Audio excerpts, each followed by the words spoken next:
Hello guys, welcome to all of you. Welcome बच्चों, हम पढ़ रहे हैं geometry and this is episode 4। और आज जो हम टॉपिक पढ़ने वाले हैं उसका नाम है सिमिलैरिटी ऑफ ट्रायंगल्स। बहुत अच्छा टॉपिक है ये भी, और बहुत सारे क्वेश्चन सिमिलैरिटी पे बनते हैं एग्ज़ाम में। उससे पहले बहुत सारे बच्चों ने रिक्वेस्ट की थी कि सर सिलेबस का एक वीडियो बना दीजिए कि सिलेबस आप कैसे कैसे करवाओगे। तो बच्चों, मुझे लगता है कि उसके अलग से वीडियो की ज़रूरत नहीं है, तो मैं आज के वीडियो में वो भी डिस्कस कर लूँगा आपसे। बाकी मैं हर वीडियो में आपको बताता रहता हूँ बेसिकली क्या कुछ पढ़ने वाले हैं हम। जितना भी कंप्लीट क्वांट है, मैं क्वांट के बारे में, क्योंकि क्वांट की क्लास चल रही है तो क्वांट के बारे में डिस्कस कर लेता हूँ आपसे। क्वांट में हमारा जितना भी सिलेबस है बच्चों, वो 4 टॉपिक्स में डिवाइडेड है, 4 टॉपिक्स में डिवाइडेड है। नंबर सिस्टम, लिख लीजिएगा, number system, arithmetic, geometry and algebra. Algebra में हायर मैथ्स भी आ जाता है। एक बार फिर से बोलता हूँ, number system, arithmetic, geometry and algebra. तो अभी हम ज्योमेट्री पढ़ रहे हैं, ये एक पूरा मॉड्यूल है। ऐसे ही हमने इससे पहले अरिथमेटिक पढ़ा था। अरिथमेटिक के कुछ टॉपिक्स बाकी हैं, वो मैं सारे टॉपिक्स करवाऊंगा आपको। तो आप ये मान के चल सकते हैं कि ज्योमेट्री के बाद आपका अरिथमेटिक भी कंप्लीट होगा, नंबर सिस्टम एक मॉड्यूल करवाऊंगा, और एक हायर मैथ्स, एक अलजेब्रा होगा जिसमें हायर मैथ्स भी इंक्लूडेड होगा आपका। तो ये 4 टॉपिक्स रहेंगे बच्चों, टॉपिक हमारे टोटल मिला के, जो हमारा कंप्लीट सिलेबस हो जाता है क्वांट का। तो अब अगर आप मुझसे चाहते हैं कि मैं इनका एक ऑर्डर दूं, तो बच्चों ऑर्डर यही है कि अभी हमारा ज्योमेट्री चल रहा है। ज्योमेट्री के बाद मोस्ट प्रोबेबली मैं नंबर सिस्टम शुरू करूंगा, है ना। और फिर उसके बाद मैं कहीं ना कहीं अरिथमेटिक को कंप्लीट करवा रहा हूँ, या उससे पहले आपको अलजेब्रा करवा दूंगा। वो आप भी मुझे बता सकते हैं, जैसे आप कहेंगे, जैसे बच्चों का रिस्पॉन्स होगा वैसे कंप्लीट करवाऊंगा। और हम कंप्लीट क्वांट को ऐसे ही पढ़ेंगे। जब हमारी LRDI की क्लासेस आएंगी, लॉजिकल रीजनिंग डाटा इंटरप्रिटेशन, तो मैं उसमें भी डिस्कस कर लूँगा कि उसमें हमारे क्या क्या टॉपिक हैं, क्या क्या टॉपिक हम पढ़ने वाले हैं। चलिए, तो आते हैं अब टॉपिक पे। हमारा टॉपिक है बच्चों आज similarity of triangle. Similarity of triangle शुरू करते हैं, बट उससे पहले वीडियो अगर पसंद आए बच्चों, वीडियो पसंद आता है मैं जानता हूँ आप लोगों को, तो वीडियो को लाइक, शेयर, कमेंट और चैनल को सब्सक्राइब करना बिल्कुल मत भूलना। चलिए आ जाइए टॉपिक पे। टॉपिक का नाम है सिमिलैरिटी एंड कॉन्ग्रुएंसी। वैसे तो टॉपिक का नाम आज हमारा बच्चों सिमिलैरिटी ऑफ ट्रायंगल्स है, सिमिलर ऑफ ट्रायंगल्स है। तो सर ये कॉन्ग्रुएंसी का क्या मतलब होता है, इसका मतलब मैं आपको बताता हूं। पहले तो कॉन्ग्रुएंसी का मतलब समझ लो एक बार। कॉन्ग्रुएंसी का मतलब होता है बच्चों कॉन्करेंट ट्रायंगल। सुना होगा आपने, कॉन्करेंट ट्रायंगल्स। कॉन्ग्रुएंसी का मतलब होता है बिल्कुल एक जैसे। क्या सर? बिल्कुल एक जैसे। जैसे ये हाथ देखो और ये हाथ देखो, देखो दोनों बिल्कुल सुपर इम्पोज कर गए हैं। जो सुपर इम्पोज कर जाए, बिल्कुल एक जैसे हो, उनको हम कॉन्ग्रुएंसी बोलते हैं। तो कॉन्ग्रुएंसी का मतलब होता है सुपर इम्पोज। क्या मतलब होता है सर? सुपर इम्पोज, बिल्कुल एक के ऊपर दूसरा इम्पोज हो जाना। ये तो हो गया कॉन्ग्रुएंसी का मतलब। इसके बारे में, कॉन्करेंट ट्रायंगल्स के बारे में हम आगे डिटेल में डिस्कशन करेंगे। आज हमारा ये टॉपिक नहीं है। हमारा जो टॉपिक है वो है सिमिलैरिटी ऑफ ट्रायंगल। सिमिलैरिटी में क्या होता है बच्चों, देखो इसमें कोरस्पॉन्डिंग साइड्स इक्वल होती हैं। किसमें सर? कॉन्करेंट ट्रायंगल्स में। मतलब कॉन्ग्रुएंसी में क्या होता है, जो जो हमारी कोरस्पॉन्डिंग साइड्स होती हैं वो इक्वल होती हैं। यहां पे क्या होता है, कोरस्पॉन्डिंग साइड्स सिमिलर निकल के आती हैं। कोरस्पॉन्डिंग साइड्स क्या निकल के आती हैं? आर इन सेम प्रोपोर्शन निकल के आती हैं। ये लिख लो, मैं अभी आपको समझाता हूं। सिमिलर ट्रायंगल्स में क्या होता है, कोरस्पॉन्डिंग साइड्स, इसकी डेफिनेशन होती है corresponding sides are in same proportion, are in same proportion. क्या मतलब है सर सेम प्रोपोर्शन का? बच्चों सेम प्रोपोर्शन का मतलब है सेम रेशो में होती हैं, इक्वल नहीं होती हैं, उनकी रेशो इक्वल होती है। जबकि यहाँ पे कोरस्पॉन्डिंग साइड्स कॉन्करेंट ट्रायंगल में इक्वल होती हैं। मैं दोनों में ही आपको, ये तो समझ गए होंगे आप कॉन्करेंसी का क्या मतलब है। अब सिमिलैरिटी पे आता हूँ मैं, इस बात को और डिटेल में डिस्कस करता हूँ आपके साथ। मान लीजिए ये 2 ट्रायंगल दी हुई हैं आपको। एक ABC ट्रायंगल है, दूसरी PQR है। बच्चों आपको दिख रही है, एक ABC ट्रायंगल है, एक PQR है। सिमिलर ट्रायंगल दिखाने के लिए आप कोई भी 2 एंगल इक्वल दिखा दो। क्या सर? कोई भी, अगर आपको ट्रायंगल, 2 ट्रायंगल के अंदर कोई भी 2 एंगल इक्वल दिख जाएं, तो समझ लो वो ट्रायंगल सिमिलर हो गई हैं। कैसे सर? जैसे देखो यहाँ पे, मान लो मैं कहता हूं कि एंगल A जो है वो एंगल P के इक्वल है। ठीक है, एंगल A जो है वो एंगल P के बराबर है। एंड ये भी गिवन है कि एंगल B जो है एंगल Q के बराबर है। तो आपने कोई 2 एंगल इक्वल दिखा दिए? Yes sir. 2 एंगल इक्वल दिख गए? Yes sir. तो अगर 2 एंगल इक्वल दिख गए तो ट्रायंगल सिमिलर हो गई। कैसे सर?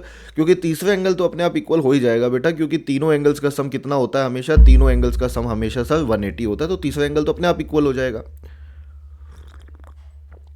तो अगर आपने 2 एंगल इक्वल दिखा दिए तो ट्रायंगल सिमिलर हो गई हैं। कौन सी 2 ट्रायंगल सिमिलर हो गई हैं? Triangle A B C similar हो गई है ट्रायंगल पी क्यू आर के, बताइए ठीक है, पी क्यू आर के, ये दोनों सिमिलर हो गई, यस सर। अब देखो ये ऑर्डर लिखना बहुत जरूरी है, ऑर्डर सही होना चाहिए। देखो ए बी सी लिखा है आपने, तो ए किसके इक्वल है, पी के, तो ए आगे लिखा हुआ है तो पी आगे होना चाहिए। और बी किसके इक्वल था, क्यू के, तो यहाँ बी मिडल में है तो क्यू मिडल में होना चाहिए। उसके बाद जो बच गया वो लिख दिया। अब अगर ये दो ट्रायंगल सिमिलर हैं, ये सिमिलैरिटी का साइन है, अगर ये दो ट्रायंगल सिमिलर हैं तो उसका रिजल्ट क्या होगा, उसका रिजल्ट सुनिए। उसका रिजल्ट ये होगा कि इसकी कोरस्पॉन्डिंग साइड सेम प्रोपोर्शन में होंगी। मतलब सर, मतलब ये देखो A B by P Q, यहां से देखना है A B by P Q, A B by P Q is equal to B C by Q R, है ना, B C by Q R. ये कब होगा, जब दो ट्रायंगल सिमिलर होंगी। B C by Q R is equal to A C by P R. क्या sir, A C divided by P R. देखो कोरस्पॉन्डिंग साइड्स तो सेम प्रोपोर्शन में होती ही है, कोरस्पॉन्डिंग साइड्स तो सेम प्रोपोर्शन में होती ही हैं। इसके अलावा भी this is also equal to, this is also equal to ratio of square root of their corresponding areas also. मतलब area of A B C divided by square root of area of P Q R. देखो sides तो corresponding same ratio में होती ही हैं। This is also equal to square root of ratio of their corresponding areas also. ठीक है, ये भी ध्यान रखना।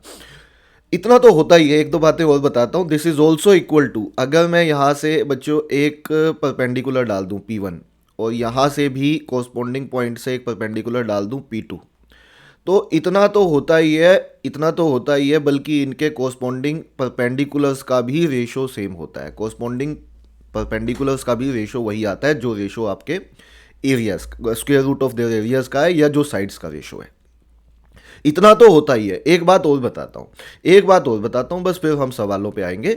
एक बात और छोटी सी बताता हूँ बच्चों, इतना तो होता ही है। इसके अलावा, इसके अलावा अगर मैं यहाँ से मीडियन डाल दूँ, अब सर ये मीडियन क्या होता है, मीडियन सुन लो क्या होता है। मान लो ये मैंने मीडियन डाल दिया बच्चों। मीडियन, मीडियन क्या होता है, मीडियन का मतलब होता है जो साइड को बाइसेक्ट कर देता है दो इक्वल हाफ्स में।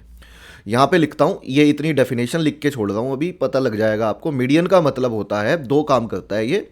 हाफ द साइड, एक तो सामने वाली साइड को दो इक्वल हाफ्स में बांट देता है, साथ में ये हाफ द एरिया भी कर देता है, एरियाज भी दो इक्वल भागों में बांट देता है। मीडियन का काम होता है half the side half the area, median का काम होता है half the side half the area. तो आपने जैसे ही ये मीडियन डाला तो जो दो ट्रायंगल आपके बन गए उन दोनों का एरिया बराबर है। देखो इसने सामने वाली साइड को दो इक्वल भागों में बांट दिया, बस। यहां से आपने मीडियन डाला, इसने सामने वाली साइड को दो इक्वल भागों में बांट दिया। मीडियन का मतलब होता है सामने वाली साइड को दो इक्वल भागों में बांट देना। तो मैंने कहा कोरस्पॉन्डिंग साइड्स का रेशियो तो बराबर होता ही है, इनके कोरस्पॉन्डिंग मीडियंस का भी रेशियो वही होता है। मतलब m1 by m2, m1 m2 क्या है, कोरस्पॉन्डिंग मीडियंस है, उनका भी रेशियो वही आता है जो कोरस्पॉन्डिंग साइड्स का है। हमेशा सर, हमेशा, हमेशा बच्चों, बोलो ठीक है। इतना ये बात क्लियर हो गई है सबको। तो इतना ध्यान रखना, हर तरीके का क्वेश्चन हम सिमिलैरिटी का कर सकते हैं। मैं आपको दिखाता हूं, जैसे एक एग्जांपल के तौर पे ये मैंने डायग्राम बनाया हुआ है बच्चों।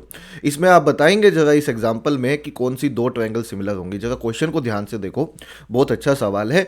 बट इसमें सवाल नहीं पूछा, इसमें पूछा है कि which two triangles are similar in this. देखो एंगल ए ई डी, ये वाला एंगल ए ई डी आपको इक्वल दिया हुआ है ए बी सी के, इसके इक्वल दिया हुआ है, यस सर। ये दोनों एंगल इक्वल दिए हुए हैं। कोई कोई कोई कोई ऐसा एंगल है जो कॉमन है बच्चों किसी दो ट्रायंगल्स में? बच्चे कहेंगे है सर। कौन सा? ये वाला एंगल, एंगल ए, है ना, एंगल ए कॉमन है। कौन सी ट्रायंगल में? ए डी सी, ए डी ई और ए बी सी। बोलो सही है। देखो ये वाला एंगल तो हमें दिया हुआ है इस एंगल के इक्वल, ये देखो ये लिखा हुआ है। और ये एंगल कॉमन है कौन सी दो ट्रायंगल में? ए डी ई, ए बी सी में। तो बच्चों दो चीज़ें हो गई। देखो एंगल ए तो एंगल ए के बराबर है, एंगल ए तो एंगल ए के बराबर है। और दूसरा ये वाला angle, angle A E D, angle E, angle B के बराबर है। तो अब मैं अगर आपसे बोलूं कि ट्रायंगल कौन कौन सी सिमिलर है, इनका ऑर्डर बहुत सही से लिखना है। देखो ट्रायंगल कैन आई से ए ई डी अगर आप लेते हो, सिमिलर होगी ट्रायंगल। ए के बराबर है तो ए आएगा, ई बी के बराबर है तो फिर बी आएगा, और फिर बचा हुआ सी आएगा। ये तो दोनों ट्रायंगल सिमिलर होंगी ना। ये ऑर्डर बहुत इंपॉर्टेंट है बच्चों, ऑर्डर सही लिखना बस। बोलो सही है। Triangle A E D similar to triangle A B C हो जाएगी। ए ई डी होगी लेकिन, है ना, क्योंकि ई मिडल में आएगा तो यहाँ से बी मिडल में आएगा। ऐसा क्यों सर, ऐसे ही क्यों लिखेंगे? क्योंकि इसी को तो देख के हम बताएंगे ना कि कौन सी साइड्स प्रोपोर्शन में है। जैसे ए ई, इससे क्या आएगा, A E by A B, A E by A B is equal to E D by B C, is equal to E D by B C, is equal to A D divided by A C हो जाएगा, A D divided by A C हो जाएगा। ये corresponding side similar होंगी। उसके बाद जो आपसे पूछा, जैसे आपसे पूछा वैसे हम आंसर्स निकाल देंगे। चलिए मैं क्वेश्चंस की तरफ चलता हूँ, मैं आपको सवाल दिखाता हूँ, आप पढ़िएगा। पहला क्वेश्चन ओपन करता हूँ बच्चों आपके लिए, और देखते हैं कैसे क्वेश्चंस आते हैं हमारे, कैसे क्वेश्चंस करने हैं। देखो क्वेश्चंस बहुत हैं मेरे पास, but let's start with this question. इस क्वेश्चन से स्टार्ट करते हैं, इसको पहला क्वेश्चन बना लो, ठीक है? ये पहला क्वेश्चन है, थोड़ा आगे पीछे रहेंगे बट ये वाला पहले लेते हैं। आप बताओ क्या आंसर आएगा, देखो पढ़ के क्वेश्चन बिल्कुल देखते ही बता दोगे।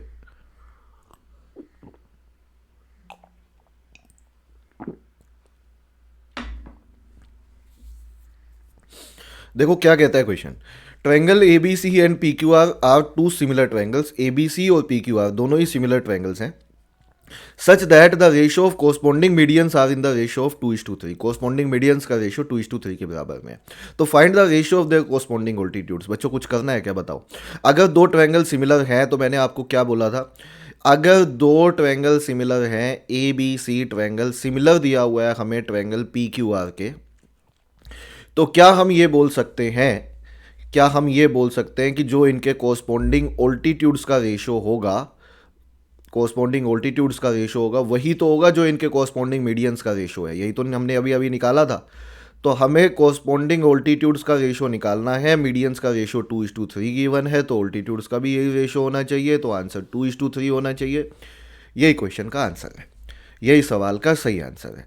चलिए दूसरे क्वेश्चन की तरफ बढ़ते हैं। ये क्वेश्चन क्लियर हो गया होगा। क्वेश्चन नंबर 2 देखिए, सेकंड क्वेश्चन ये रहा आपके सामने। ये वाला क्वेश्चन देखो, क्वेश्चन नंबर 2 कहते हैं in triangle P Q R points H and K lie on P Q and P R such that H K is parallel to Q R. बच्चों क्या कहता है, मैं देखो डायग्राम बनाता हूँ। ये एक ट्रायंगल दी हुई है हमें P Q are, this is a triangle P Q are which is given, और एच और के दो पॉइंट्स हैं पी क्यू और पी आर पे, सच दैट एच के, एच यहाँ पे है, के यहाँ पे, कहीं भी हो सकते हैं ये, और इस तरह से है कि एच के जो लाइन है वो पैरेलल है क्यू आर के। अब मेरी बात सुनिए, इंपॉर्टेंट बताता हूँ बच्चों। मैंने एक बात बोली थी आपको सिमिलरिटी में, अगर आपको कोई दो एंगल इक्वल दिख जाए तो ट्रायंगल सिमिलर हो जाती हैं। अगर आपको कोई ट्रायंगल में दो पैरेलल लाइन भी दिख जाए ना, तो ट्रायंगल सिमिलर हो जाती हैं। कैसे सर? क्योंकि बच्चों अगर एच के पैरेलल है क्यू आर के, तो ये एंगल इस एंगल के इक्वल होगा। कैसे सर? बच्चों आप लोगों को मैंने कोरस्पॉन्डिंग एंगल बोलते हैं, इनको मैंने करवाया था आपको, पहली क्लास देखिएगा ज्योमेट्री की, याद होगा लाइन्स एंड एंगल्स में। और ये वाला एंगल इस एंगल के इक्वल है। क्यों सर? क्योंकि ये भी कोरस्पॉन्डिंग एंगल्स हैं, दो पैरेलल लाइन के बीच में ये कोरस्पॉन्डिंग एंगल कहलाते हैं, ये कॉमन है। तो यहाँ तो तीनों एंगल इक्वल दिख गए हमें। तो कौन सी दो ट्रायंगल सिमिलर हो गई ये बता दो। आप कहेंगे सर ट्रायंगल पी एच के सिमिलर हो गई है, पी एच के है ना, सिमिलर हो गई है पी क्यू आर के, ट्रायंगल पी क्यू आर के बिल्कुल सिमिलर हो गई है। अब बताओ क्या क्या गिवन है हमें। It is given that P H का वैल्यू 6 है, एच क्यू का वैल्यू 2 है, एच के का वैल्यू एच के ही है, एच के का वैल्यू 4 है, और क्यू आर का वैल्यू निकालना है। हमने कहा निकाल देंगे, देखो इसमें कोई दिक्कत नहीं है निकालने में। कैसे निकालोगे आप ये बताओ। P H by P Q, यही लिखोगे ना, P H by P Q is equal to, आगे क्या लिखोगे, H K by Q R sir, H K divided by Q R. तो पी एच का वैल्यू 6 है, पी क्यू का वैल्यू 8 है, एच के का वैल्यू 4 है, क्यू आर का वैल्यू हमें निकालना है। तो हम कहेंगे क्यू आर का वैल्यू आ जाएगा हमारा सर 8 4 जा 32, 32/6 बोले तो 16/3 बोले तो 5 1/3 सेंटीमीटर, 5 1/3 सेंटीमीटर। तो कौन सा ऑप्शन होना चाहिए? ऑप्शन बी आंसर होना चाहिए। ऑप्शन बी ही क्वेश्चन का आंसर है। Option B is the right answer of this question. बच्चों सिमिलैरिटी समझ में आ रहा है। एग्जाम्पल्स और देता हूँ, उससे पहले टेलीग्राम चैनल के बारे में बताता हूँ। जिन बच्चों को नहीं पता बच्चों, टेलीग्राम चैनल है हमारा जिस पे सारे वीडियो लेक्चर्स जितने भी मेजर टॉपिक्स पे हैं वो सारे अपलोड किए जाते हैं विद पीडीएफ। जो आपको यहाँ पे हम पढ़ाते हैं इसकी पीडीएफ भी वहाँ पे अपलोड हो जाती है। मिनी मॉक्स मिलते हैं आपको 10 to 15 क्वेश्चंस के, जो आप बिल्कुल प्रैक्टिस कर सकते हो। मेंटोरशिप टीम्स मिलती हैं प्रिंस सर और जो भी हमारे प्रीवियस ईयर्स के टॉपर्स रहे हैं, चाहे ड्यू जेट के हों चाहे आई मैट के हों। लेटेस्ट अपडेट मिलती हैं आपको सारे एग्जाम से रिलेटेड, यहाँ पे वोकेबलरी वर्ड्स मिल जाएंगे डेली बेसिस पे, करंट अफेयर्स से रिलेटेड भी इन्फॉर्मेशन आपको इस टेलीग्राम चैनल पे मिल जाएगी। तो अगर अभी भी आपने टेलीग्राम चैनल को ज्वाइन नहीं किया है तो बच्चों आज ही कर सकते हैं, ये हमारा टेलीग्राम चैनल है, ठीक है। चलिए आ जाइए आगे, नेक्स्ट क्वेश्चन को करते हैं। तो अगला क्वेश्चन ये वाला लेते हैं बच्चों, एक और अच्छा सवाल है, एग्जाम्पल नंबर 3 बना के करिए, ये वाला क्वेश्चन करते हैं। देखिए क्वेश्चन पढ़ते हैं, क्या क्वेश्चन कहते हैं D E is parallel to B C. तो इससे ये तो समझ में आ गया, अगर ये डी ई पैरेलल है बी सी के तो बच्चों कौन सी दो ट्रायंगल सिमिलर हो गई। आप कहेंगे सर इससे इतना तो समझ में आ गया कि ए डी ई ट्रायंगल, क्योंकि डी ई पैरेलल है बी सी के तो A D E triangle similar हो जाती है किसके, ट्रायंगल ए बी सी के। ये बात तो बिल्कुल सही बोली है आपने, A D E similar to A B C. अब वो कहता है area of B C E D, B C E D नीचे वाला है ये, B C E D, B C E D, ठीक है। इसका एरिया 3 गुना है एरिया ए डी ई से, तो इसका एरिया आप x मान लो, इसका एरिया आप x सेंटीमीटर स्क्वायर मान लो, तो नीचे वाले का 3x सेंटीमीटर स्क्वायर हो जाएगा। तो हमें A D is to D B बताना है, हमने कहा बता देंगे। अगर दो ट्रायंगल सिमिलर हैं तो मैंने आपको क्या बताया था बच्चों, मैंने आपको बताया था A D by A B, ऐसे करके कोरस्पॉन्डिंग साइड्स सेम प्रोपोर्शन में होती हैं, लेकिन वो तो होती ही हैं। A D by A B is equal to, क्या ये भी बताया था मैंने, this is also equal to square root of their corresponding areas also, square root of their corresponding areas also, मतलब area of A D E इसका square root divided by area of A B C इसका square root. इन दोनों का जो ratio आएगा वो भी तो A D by A B होगा, वो भी तो A D by A B होगा ना। तो A D by A B is also equal to square root of their corresponding areas also, ratio of square root of their corresponding areas also. तो A D by A B, यहाँ से answer निकालिए पहले, A D by A B निकालिए, कितना बनेगा, आप कहेंगे स्क्वेयर रूट ऑफ सर दोनों, हाँ जी, इसका एरिया कितना है ए डी ई का एक्स है, इसको एक ही रूट में ले आओ, आप एक ही में ला सकते हैं, divided by A B C total कितना हो गया, एक्स प्लस थ्री एक्स, ये टोटल कितना हो गया बच्चों 4x, एक्स से एक्स कैंसिल आउट हो गया, ये बनेगा 1/4, 1/4 का रूट कितना होता है 1/2, बोलो सही है, 1/4 का रूट कितना होता है 1/2, तो A D by A B का रेशो 1/2 आ गया।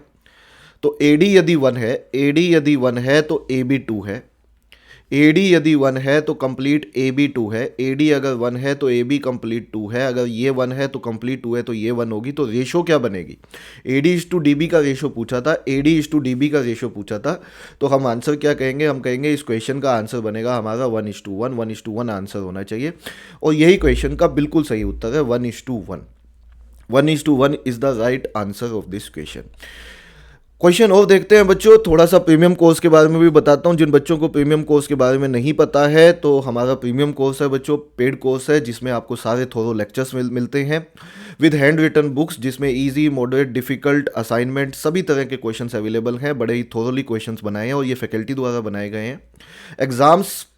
एग्जाम्स स्पेसिफिक मॉक्स मिलते हैं जो एग्जाम स्पेसिफिक इन्वायरमेंट में लिए जाते हैं, आपके लाइव मेंटोरशिप मिलती है प्रिंस सर के साथ, ये बैच स्पेसिफिक होती है बच्चों, और इसमें पर्सनल टच ज़्यादा रहता है। लाइव मैराथन्स मिलते हैं आपको आपके फैकल्टीज़ के साथ, मेरे साथ, जिसमें हम रिवीजन करवा रहे होते हैं सभी टॉपिक्स की, जो टॉपिक हम पढ़ाते हैं आप लोगों को। चलिए ये सब कुछ आपको मिलेगा प्रीमियम कोर्स में। ज़्यादा जानकारी के लिए आप नीचे दिए गए इस नंबर पे बच्चों व्हाट्सएप करके पूछ सकते हैं, और 150 से भी ज़्यादा डेमो वीडियोस भी आप देख सकते हैं।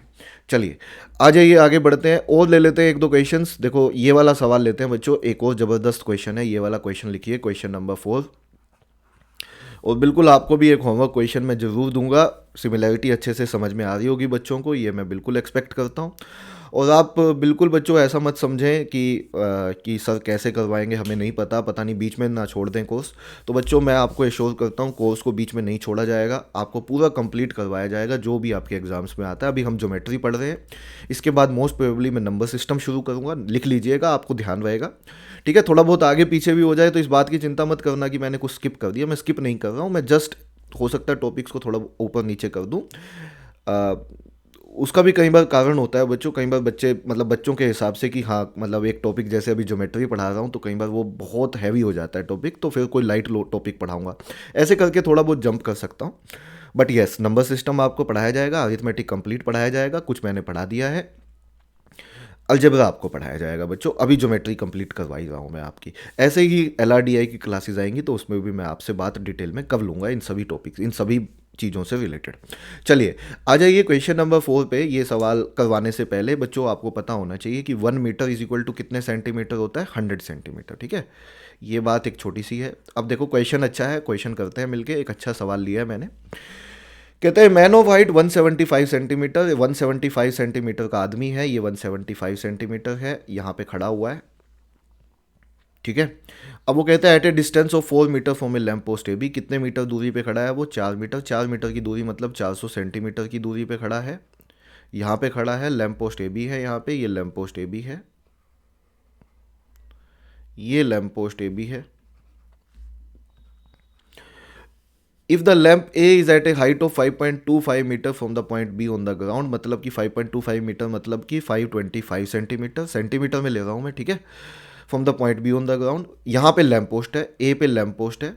तो what is the length of the man shadow on the ground, what is the length of the man shadow on the ground. बच्चों लैम्प पोस्ट कहाँ पे है, ए पे सर। यहाँ से लाइट आएगी, यस सर। लाइट आई आई आई आई आई आई आई आई आई आदमी पे गिरी, यस सर।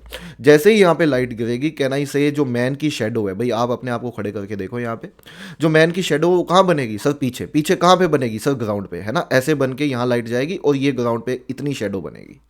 ये जो मैं दिखा रहा हूँ, दिख रहा है सबको, ये शेडो बनेगी। मतलब कि ये आदमी है, यहाँ से light I I I man पे गिरी और यहाँ तक गई लाइट, और ये जो बनी इतनी इतनी शेडो बनेगी आदमी की, क्योंकि लाइट यहाँ पड़ी है। तो ए बी ये था, इसको सी डी नाम दे देता हूँ, इसको ई नाम दे देता हूँ। तो बच्चों जो ई डी लाइन है, ये ई डी, ये उसकी शेडो है, इसको एक्स मान लेते हैं, ये उसकी शेडो है, एक्स सेंटीमीटर की शेडो है। तो अपने को लेंथ ऑफ मैन शेडो बतानी है। आप सारी बातें छोड़ो, मुझे ये बताओ, ये सी डी आदमी है, ये परपेंडिकुलर है, तो ये भी परपेंडिकुलर है ना, और ये एंगल कॉमन है, तो दो एंगल इक्वल दिखा दिए ना हमने। ये 90 तो ये 90, ये एंगल कॉमन है, तो कौन सी दो ट्रायंगल सिमिलर हो गई। आप कहेंगे sir triangle E D C, बिल्कुल सही बात है, ई डी सी, ई डी सी बिल्कुल सही है। सिमिलर हो जाएगी सर, किसके सिमिलर हो जाएगी बच्चों, ई बी ए के। बोलो सही है, क्योंकि ई तो कॉमन है और डी किसके बराबर है, बी के, तो बी ए। और अगर ये दो ट्रायंगल सिमिलर हो गई तो हम क्या कहेंगे, E D divided by E B, E D divided by E B is equal to D C divided by B A, D C divided by B A. बस इतना ही ले लो, इतने से ही काम चल जाएगा। ई डी कितना है, एक्स, ये कितना है, एक्स प्लस 400, टोटल हो गया। और डी सी का वैल्यू 175 है, बी ए का वैल्यू 525 है, ये कट जाएगा, 3 आएगा यहाँ पे। क्रॉस मल्टीप्लाई करोगे तो it would be 3x is equal to X plus 400। यहाँ से 2x का वैल्यू 400 आ गया हमारा, और x का वैल्यू हमारा 200 सेंटीमीटर आ जाएगा। मीटर में निकालना था, तो दैट इज़ बेसिकली 2 मीटर। तो 2 मीटर आंसर होना चाहिए, ऑप्शन ए आंसर होना चाहिए, ऑप्शन ए ही सवाल का सही उत्तर है। बताओ समझ में आया बच्चों को। तो इतना रिवाइज कर लो बच्चों, आई एम श्योर कि ये सिमिलैरिटी अच्छे से क्लियर हो गई है बच्चों को, क्वेश्चंस अच्छे से समझ में आ गए हैं। एक होमवर्क क्वेश्चन मैं आपको भी देता हूँ, एक होमवर्क क्वेश्चन मैं आपको देता हुआ चलता हूँ। ये सारे क्वेश्चंस आप कर लीजिएगा, अच्छे से नोट कर लिए होंगे आपने। PDF अवेलेबल हो जाएगी बच्चों, टेलीग्राम चैनल पे, ऐप पे अवेलेबल हो जाएगी वहाँ से। और बिल्कुल आप थोरोली करते रहिए, और मैं आपके साथ हूँ और लास्ट तक बना रहूँगा बिल्कुल, जब तक हमारा एग्ज़ाम नहीं आता। आप लोगों के लिए कोई ना कोई वीडियो ज़रूर डालते रहेंगे बच्चों, आपके सिलेबस से रिलेटेड, आपकी स्ट्रेटेजी से रिलेटेड, कंप्लीट आपको बताते रहेंगे। चलिए टाइम हो चुका है हमारे होमवर्क क्वेश्चन का, तो होमवर्क क्वेश्चन आप लोगों के लिए पहले ओपन करता हूँ। होमवर्क क्वेश्चन ये रहेगा, आंसर सबमिट करिएगा। मैं जानता हूँ हर बच्चा इस क्वेश्चन का आंसर दे सकता है। और बच्चों अभी तक भी वीडियो को लाइक नहीं किया है तो वीडियो को लाइक करना बिल्कुल मत भूलना, इससे हमारा कॉन्फिडेंस बढ़ता है, इससे हमें पता लगता है कि बच्चे लाइक कर रहे हैं। तो अभी तक भी वीडियो को लाइक नहीं किया है तो वीडियो को लाइक करिए, और कमेंट बॉक्स में बताइएगा मुझे वीडियो कैसा लगा, और इस क्वेश्चन का होमवर्क क्वेश्चन का आंसर भी ज़रूर सबमिट करना। तो आज के वीडियो में बच्चों इतना ही करते हैं, मिलते हैं इसी जोश इसी उमंग के साथ नेक्स्ट वीडियो में। तब तक के लिए ध्यान रखिए अपना, और प्रैक्टिस अच्छे से करते रहिए। Thank you very much, by two all of you.